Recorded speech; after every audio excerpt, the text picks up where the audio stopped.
El Imperio Romano, una de las civilizaciones más poderosas de la historia, alcanzó su mayor extensión territorial bajo el emperador Trajano, en el año 116 de nuestra era. Durante más de 2000 años, nadie conoció la verdad sobre esta notable expansión.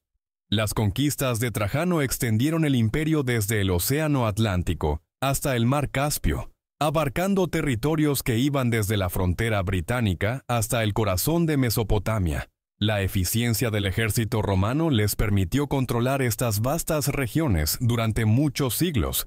Pero, ¿cuál fue la clave de su éxito? La capacidad de Roma para expandirse y mantener el control sobre un imperio tan extenso se debió a una combinación de factores. Primero, su poderoso ejército, que fue complementado posteriormente con reformas significativas bajo líderes clave como el rey Sila, el general Cayo Mario y el emperador Augusto.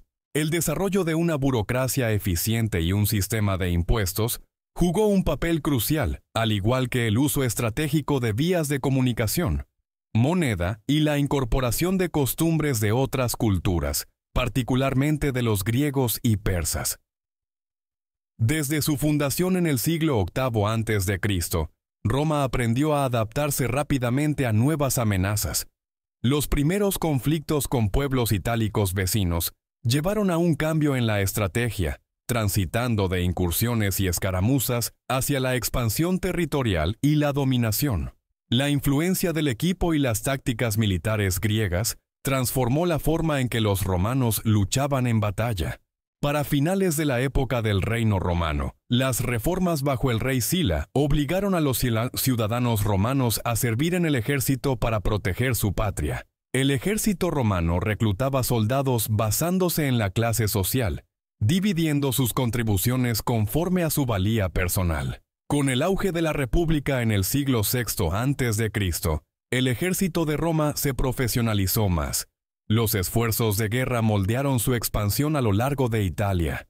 Para finales del siglo IV, el ejército romano se había expandido a 4 legiones organizadas bajo el sistema manipular, más flexible. Esta adaptación respondió a los desafíos militares que enfrentaron durante su expansión a través de la península itálica. Sin embargo, a medida que la influencia de Roma se extendía más allá de Italia, las legiones también sufrieron más adaptaciones para enfrentar enemigos formidables. Las guerras púnicas contra Cartago fueron particularmente decisivas, obligando a Roma a luchar por su propia supervivencia. Este descubrimiento cambió todo lo que pensábamos que sabíamos sobre la estrategia militar romana. A través de estas luchas, los romanos aprendieron la importancia de una logística mejorada y una planificación a largo plazo, lo que se volvió esencial para su expansión continua. Después de los conflictos contra reinos griegos como Epirus y Macedonia, las tácticas de combate romanas evolucionaron para ser más flexibles. Se adaptaron a terrenos cambiantes y comenzaron a establecer una base permanente en el este. Para finales del segundo siglo antes de nuestra era, el ejército de ciudadanos resultó ser insuficiente para las necesidades militares continuas de Roma. Bajo el liderazgo de Gayo Mario, las actitudes hacia la participación militar cambiaron, permitiendo que la contratación de soldados se abriera a los pobres sin tierras. El ejército romano se transformó en una fuerza profesional, con soldados que cumplían términos más largos de servicio. La estructura militar fue reorganizada, pasando del antiguo sistema de manipulares a una estructura de cohortes más flexible y poderosa. Esta nueva organización se convirtió en la columna vertebral de las tácticas de combate romanas. Los soldados recibieron equipo estandarizado, a menudo complementado por el Estado, asegurando que el ejército se mantuviera bien equipado para campañas prolongadas. Después de las guerras civiles de la Última República, César Augusto se destacó como el primer emperador de Roma en el 27 antes de nuestra era. Introdujo una serie de reformas que impactaron significativamente en el ámbito militar. Augusto redujo el ejército sobredimensionado a 28 legiones, creando una fuerza más ágil y eficiente leal al emperador. Anteriormente, las legiones eran reclutadas para guerras específicas y desmanteladas después de 6 años. Pero estas 28 legiones estaban destinadas a ser un ejército permanente, compuesto por veteranos de larga data.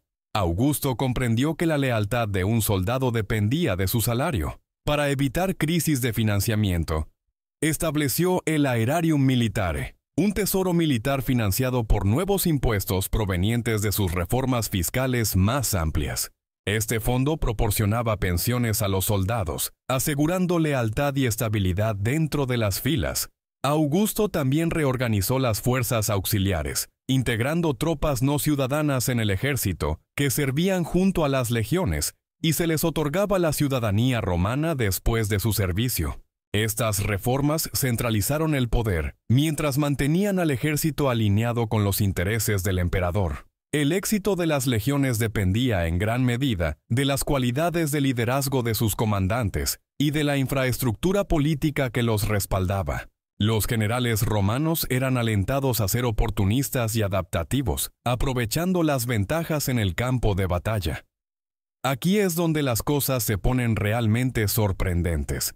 La flexibilidad estratégica del ejército se complementaba con un liderazgo político que movilizaba vastos recursos para apoyar los esfuerzos militares.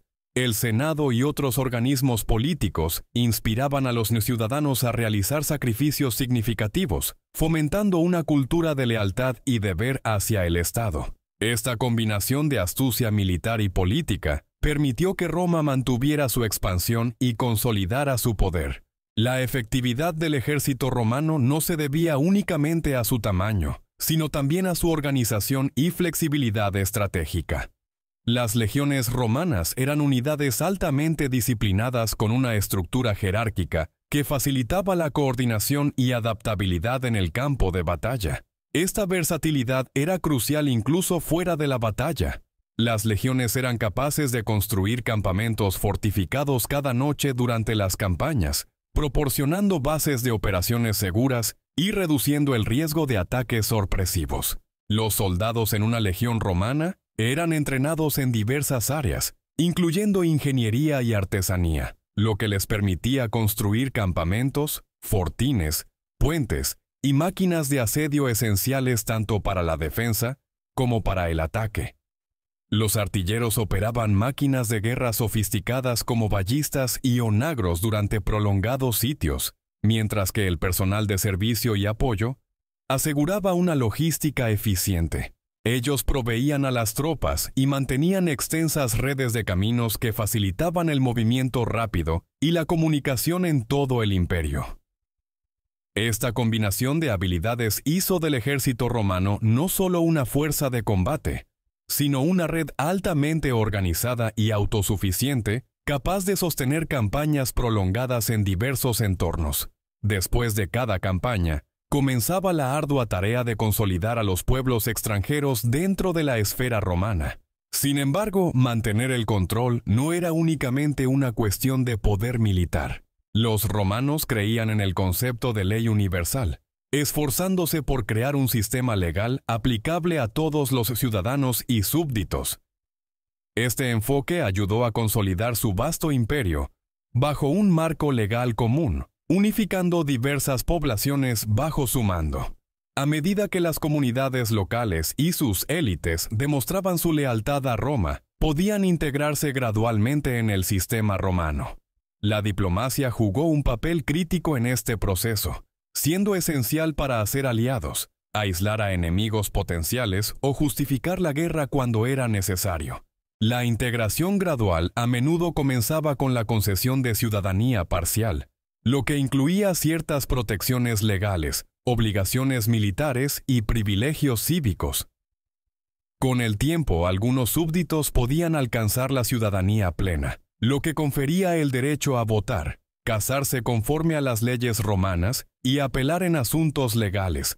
Al extender la ciudadanía romana, ya sea parcial o completamente, a los nuevos súbditos, Roma ofrecía protección legal, acceso a derechos comerciales y el prestigio de formar parte del imperio. Esta estrategia buscaba asimilar a los pueblos conquistados y fomentar lealtad hacia Roma, creando valiosos grupos de talento en todo el mundo antiguo. La extensión gradual de la ciudadanía ayudó a romanizar vastas áreas del imperio, facilitando la gobernanza y haciendo al imperio más cohesivo. Lo más importante es que la romanización amplió la base de reclutamiento, permitiendo la creación de nuevas legiones o el replenamiento de las existentes.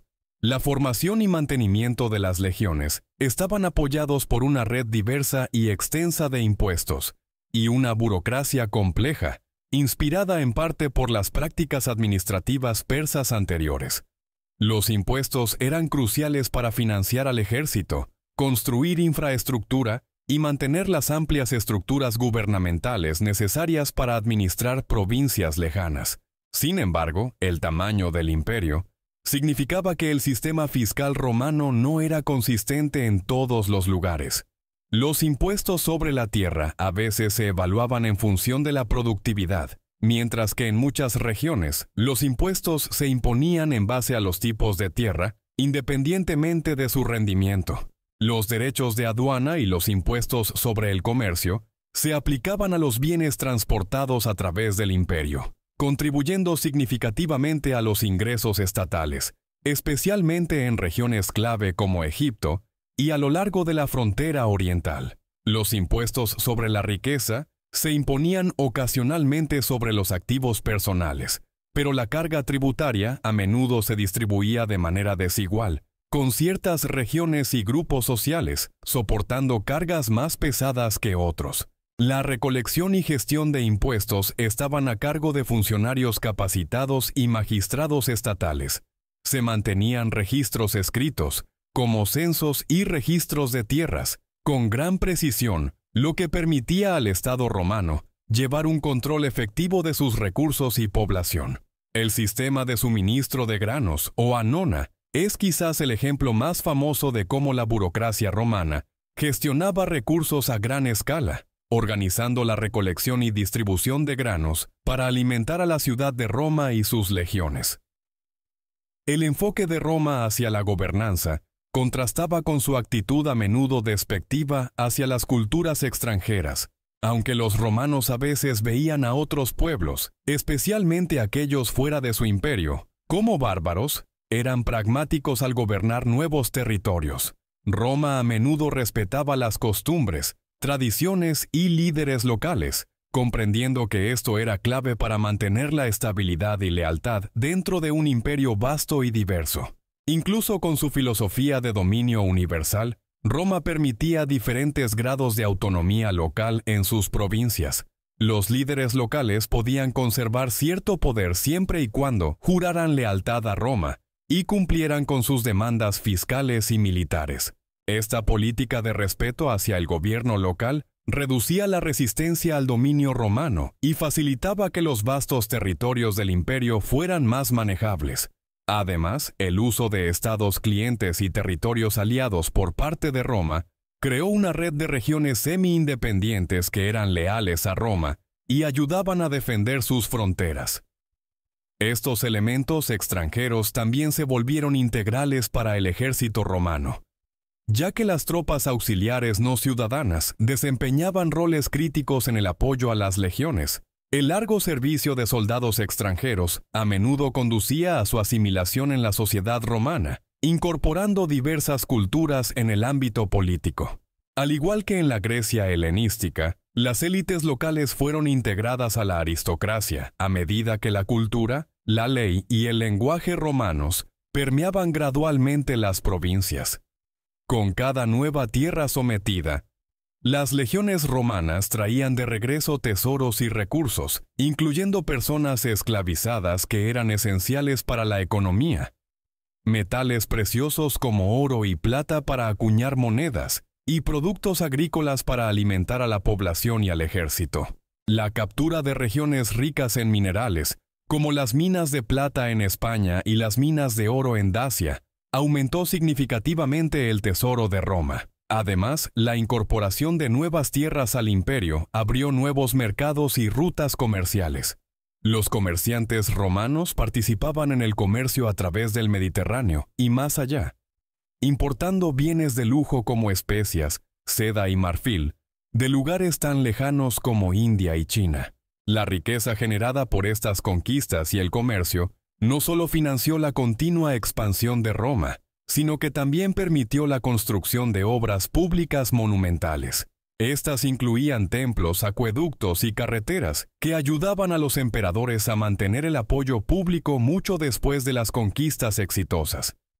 Los puertos y refugios a lo largo del Mediterráneo servían como muelles para la flota romana y centros de logística comercial y militar. Estos desarrollos promovieron la urbanización al vincular fronteras remotas con la capital y otras áreas urbanas, integrándolas en el tejido económico del imperio. La urbanización y el establecimiento de colonias fueron cruciales para la estrategia de Roma de asegurar y romanizar los territorios recién conquistados, especialmente en regiones de importancia militar o económica. Estas colonias sirvieron como guarniciones para apaciguar posibles rebeliones, centros de cultura romana y núcleos de actividad económica. Los veteranos de las legiones solían establecerse en estas colonias como recompensa por su servicio, creando así una población leal y romanizada. Esto no solo facilitó la difusión de costumbres, lenguaje y leyes romanas, sino que también ayudó a integrar a las poblaciones locales en el Estado romano. La integración cultural desempeñó un papel significativo en la expansión romana, de manera similar a lo que ocurrió con sus predecesores persas y helenísticos. Los soldados romanos trajeron costumbres, idioma y religión, arraigando todo esto a través de la arquitectura, como los anfiteatros y los baños públicos, que se convirtieron en puntos focales culturales en los territorios conquistados. La religión también fue una parte fundamental de la cohesión cultural romana, con el imperio adoptando y romanizando deidades extranjeras. Esto permitió a los pueblos conquistados mantener sus prácticas religiosas, mientras las alineaban con las creencias romanas, culminando en la deificación de los emperadores, que comenzó con Augusto tras su muerte. Se trató de un sincretismo religioso que ayudó a integrar diversas poblaciones, contribuyendo a la estabilidad cultural y política necesaria para sostener el vasto imperio romano. Aunque el reinado de Trajano marcó el apogeo del poder romano, el imperio continuó prosperando durante 3 siglos y medio en Europa, y casi 1000 años más en el este. La historia da un giro inesperado, ya que Roma mantuvo su extenso imperio a través de la fuerza militar, la eficiencia administrativa, la integración económica y la asimilación cultural. Esta fórmula comprobada permitió al imperio enfrentar catástrofe tras catástrofe y dejar legados duraderos más allá de sus fronteras. La influencia de Roma se puede ver aún hoy en las leyes modernas, la infraestructura y la cultura en muchas regiones del mundo. Las lecciones aprendidas del Imperio Romano siguen resonando, recordándonos las complejidades de la gobernanza, la estrategia militar y la integración cultural al construir y mantener una civilización poderosa.